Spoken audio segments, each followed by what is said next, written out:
Bismillahirrahmanirrahim. My name is Nimra and my presentation topic is typhoid. First of all, we will see the introduction of typhoid. Fever is basically a life-threatening infection caused by bacterium Salmonella typhi. ये हमारे पास एक bacterial infection है जो कि life threatening भी हो सकती है, यानी इसकी वजह से डेथ भी हो सकती है। और ये हमारे पास बैक्टीरियम कॉज करता है जिसका नाम है साल्मोनेला टाइफाई। ये हमारे पास स्प्रेड होती है कंटेमिनेटेड फूड या वाटर से। अगर हम साल्मोनेला टाइफाई को इंजेस्ट कर लें, यानी फूड या वाटर के थ्रू हमारे बॉडी में एंटर हो जाए, तो वो वहाँ पे मल्टीप्लाई होगा और ब्लड स्ट्रीम में एंटर हो जाएगा। टाइफाइड या टाइफाइड फीवर को हम एंटेरिक फीवर भी कहते हैं। ये हमारे पास एक फैटल इन्फेक्शन है जो कि साल्मोनेला टाइफाई कॉज करता है। ये बैक्टीरियम जो है ये एंटेरोबैक्टीरियसी फैमिली से बिलोंग करता है। और ये हमारे पास जो इन्फेक्शन है ये इन्फेक्टेड पर्सन के फीसेस से या यूरिन वगैरह से भी स्प्रेड हो सकता है। इसका इंक्यूबेशन पीरियड जो है वो 7 to 14 डेज है। यानी हमारे पास अगर हमने इस बैक्टीरियम को फूड या वाटर के थ्रू बॉडी में इंजेस्ट कर लिया है, तो हमारे पास 7 to 14 डेज के अंदर ये हमारे पास बॉडी में मल्टीप्लाई होगा और 7 to 14 डेज के बाद हमारे पास बॉडी में टाइफाइड के सिम्टम्स जो है वो अपीयर होना शुरू हो जाएंगे। वर्ल्ड हेल्थ ऑर्गेनाइजेशन ने एक सर्वे की है जिसके मुताबिक टाइफाइड जो है ये 2.6 करोड़ लोगों को हर साल अफेक्ट करता है, जिसकी वजह से पूरी दुनिया में हर साल 2,15,000 लोग जो हैं वो मर जाते हैं। चिल्ड्रंस का इम्यून सिस्टम जो है वो फुली डेवलप नहीं होता, तो इस वजह से वो उनको टाइफाइड के चांसेस उनमें ज्यादा होते हैं। और खास तौर पर उन जगहों पर उनमें चांसेस ज्यादा होते हैं जहाँ पे ड्रिंकिंग वाटर जो है वो अवेलेबल है लेकिन वो प्योर नहीं है, यानी क्लीन नहीं है, या सैनिटेशन के प्रॉपर मेजरमेंट्स नहीं है। यानी पानी जो है वो फिल्टर होके नहीं आ रहा, उसमें मुख्तलिफ कंटेमिनेशन हो सकती हैं जिसकी वजह से हमारे पास टाइफाइड कॉज हो सकता है। पैथोफिजियोलॉजी ऑफ टाइफाइड देखें तो हमारे पास बैक्टीरियल इन्वेजन हो सकता है, इंटेस्टाइनल फेज होता है, बैक्टीरिया होता है और टारगेट ऑर्गन्स होते हैं। बैक्टीरियल इन्वेजन में हमारे पास साल्मोनेला टाइफाइड जो होता है वो कंटेमिनेटेड फूड या हमारे पास वाटर के थ्रू बॉडी में एंटर होता है, या ये हमारे पास हम किसी ऐसे पर्सन के साथ क्लोज कांटेक्ट में है जिसको जो ऑलरेडी इस बैक्टीरियम से अफेक्टेड है, उसकी वजह से भी ये हमारे बॉडी में एंटर हो सकता है।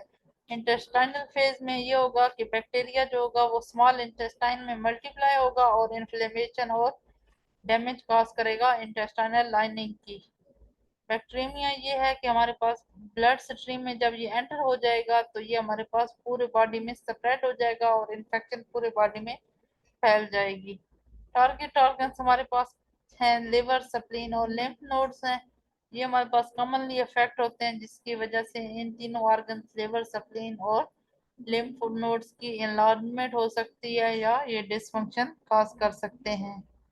अब हम देखते हैं कि सिम्टम्स क्या हैं। अगर किसी पर्सन को टाइफाइड हो गया तो उसमें कौन कौन से सिम्टम्स जो हैं वो अपीयर होना शुरू हो जाएंगे। तो सबसे पहले हमारे पास जो सिम्टम है वो है फीवर। टाइफाइड में हमारे पास परसिस्टेंट हाई ग्रेड फीवर होता है, यानी हमारे पास इसमें करेक्टरिस्टिक पैटर्न होता है जिसको हम क्या कहते हैं, स्टेप लीडर फीवर। इसके पास गैस्ट्रो इंटेस्टाइनल जो सिम्टम्स हैं वो ये है कि एब्डोमिनल पेन होगा, यानी पेट में दर्द होगा, डायरिया और कॉन्स्टिपेशन हो सकती है, नोजिया एंड वोमिटिंग होगा। सिस्टेमिक मैनिफेस्टेशन ये हैं कि हमारे पास जनरलाइज वीकनेस होगी, पूरे बॉडी में वीकनेस फील होगी, हेडेक होगा, मेलाइज होगा और लॉस ऑफ एपिटाइट होगी। रैश, बॉडी पे रैश अपीयर हो सकते हैं। और टाइफाइड की में कैरेक्टरिस्टिक्स रोज कलर रैश जो होते हैं वो अपीयर होते हैं और ये हमारे पास मोस्टली ट्रंक और एब्डोमेन पे अपीयर होते हैं। अब हमारे पास हैं रिस्क फैक्टर्स फॉर टाइफाइड, यानी कौन कौन से ऐसे फैक्टर्स हैं जिनकी वजह से टाइफाइड जो है वो हमारे पास कॉज हो सकता है। फर्स्ट फैक्टर है पुअर सैनिटेशन, यानी हमारे पास प्रॉपर सफाई ना हो।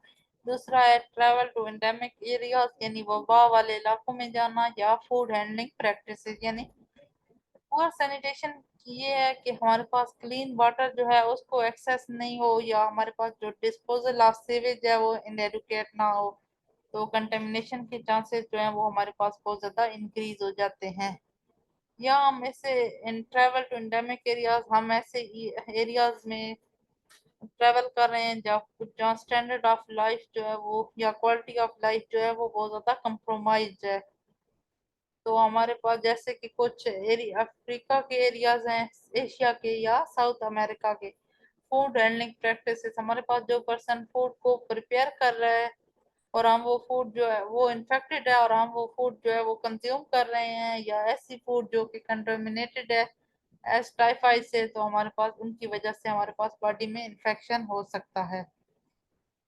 फिर हमारे पास आती हैं कॉम्प्लिकेशन मैनेजमेंट ऑफ टाइफाइड। हमें अगर फॉर एग्जांपल टाइफाइड हो गया है तो हम उसको ट्रीट कैसे करेंगे, मैनेज कैसे करेंगे। तो first of all we will do the diagnosis.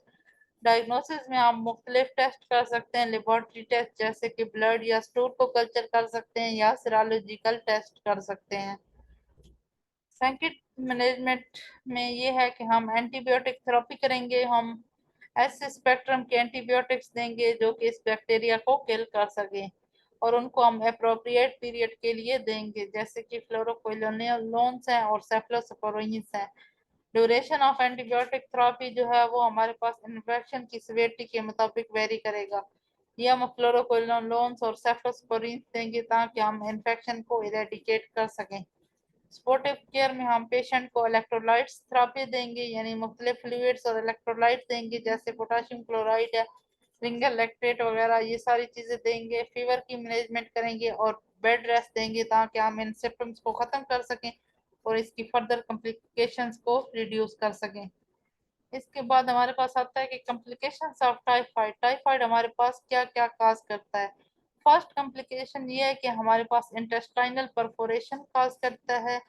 ये हमारे पास जब बॉडी में जाएगा और मल्टीप्लाई होगा तो ये इंटेस्टाइन की वॉल को वीक कर देगा, जिसकी वजह से इंटेस्टाइनल कंटेंट जो है वो लीक होना शुरू हो जाएगा और पूरे बॉडी में वो एब्डोमेन में जो है ये कंटेंट आ जाएगा और वहाँ पे इन्फ्लेमेशन काज करेगा। पल्मोनरी कॉम्प्लिकेशंस ये हैं कि हमारे पास ये नमोनिया या प्लूरल इफ्यूजन कॉज करता है और जिसकी वजह से हमारे पास लंग्स में इन्फेक्शन हो जाता है।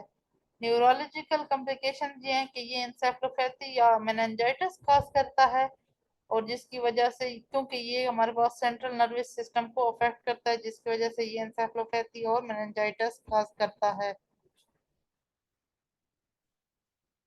कंक्लूजन ये है कि टाइफाइड जो है ये बैक्टीरियल इन्फेक्शन है सीरियस, और इसकी बहुत ज़्यादा पब्लिक हेल्थ के लिए सिग्निफिकेंट इम्प्लीकेशंस हैं। इसकी डायग्नोसिस जो है वो बहुत ज़्यादा अर्ली डायग्नोसिस जो है वो इम्पॉर्टेंट है और इसकी मैनेजमेंट करनी चाहिए ताकि हम इसकी फर्दर कॉम्प्लिकेशंस को प्रिवेंट कर सकें और डिजीज़ के बर्डन को रिड्यूस कर सकें। मींस हमारे पास जो डिजीज़ या उसकी ट्रीटमेंट पे पब्लिक या गवर्नमेंट पे उसकी कॉस्ट आ रही है उसको हम रिड्यूस कर सकें, यानी प्राइवेट सेक्टर में भी और पब्लिक हॉस्पिटल्स में भी। This is